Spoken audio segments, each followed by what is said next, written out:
Bonjour à tous, si vous nous rejoignez, c'est la deuxième partie de l'émission de Smart Tech. On va partir à la découverte d'une start-up qui se propose de transformer le soleil en source de fraîcheur. Une innovation assez contre-intuitive que vous découvrirez à la fin de l'émission. Parce que d'abord, c'est l'heure de notre rendez-vous avec des portraits de femmes qui nous inspirent. C'est Olivia Strigari qui nous les présente, directrice de la publication et cofondatrice du média Les Informels. Bonjour Olivia. Bonjour Delphine. Bon, alors c'est très féminin aujourd'hui Smart Tech. En même temps, c'est pas très compliqué de trouver des femmes dans la tech.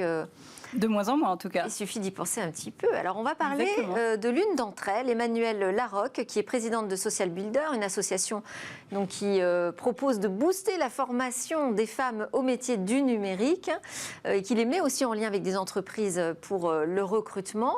Racontez-nous ce qui vous a particulièrement inspiré chez cette femme.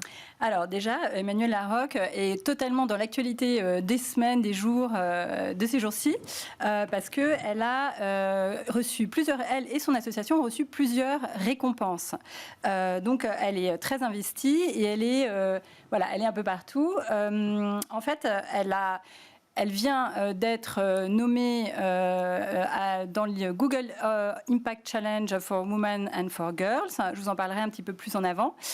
Mais je voulais vous retracer un tout petit peu son parcours parce qu'elle a d'abord commencé dans le conseil. En fait, elle a fait ses études à la Neoma Paris Business School et puis à Dauphine où elle s'est spécialisée en sociologie justement de l'innovation. Donc elle avait déjà une volonté d'être dans le numérique, mais elle s'est surtout spécialisée dans les processus de construction de la mixité dans cet univers-là et dans le monde corporate. Et donc son parcours, elle a accompagné à faire du conseil d'abord des premières années de sa carrière, puis elle a géré l'incubateur de son ancienne école, Neoma, où justement elle gérait déjà des transformations qui avaient pour trait le RSE.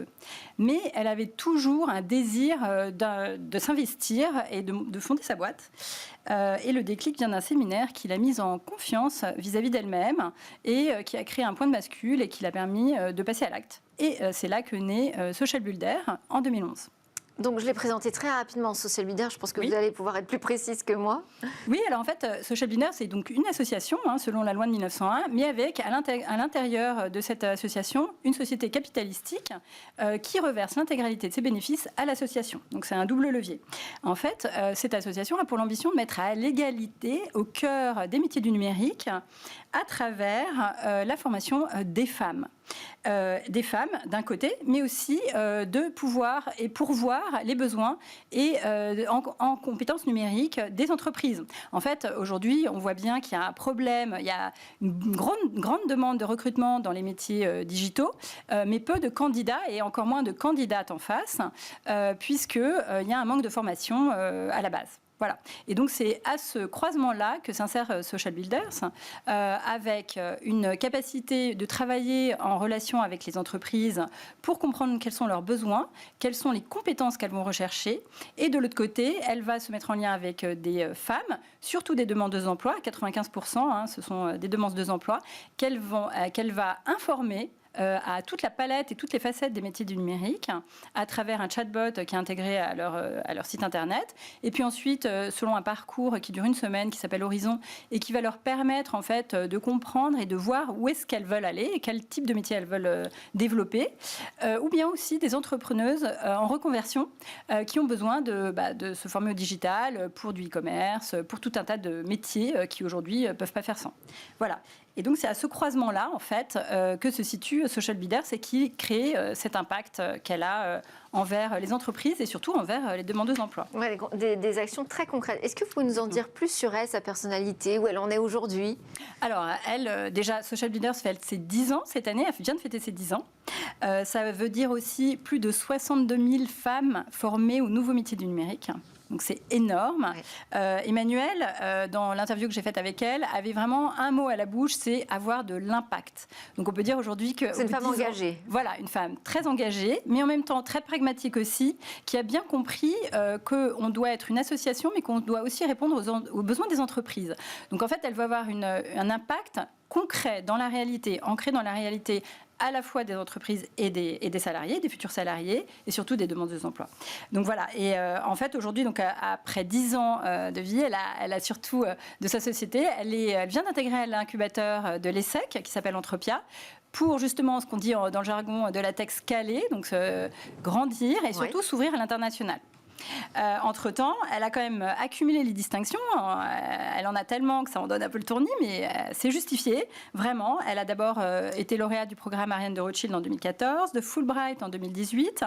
Elle vient, je vous disais, d'intégrer le programme Google.org Impact Challenge for Women and for Girls. Donc c'est vraiment adapté, on va dire, et qui va lui donner cette dimension internationale qu'elle recherche. Et aussi, elle vient depuis septembre d'être lauréate de la fondation La France s'engage.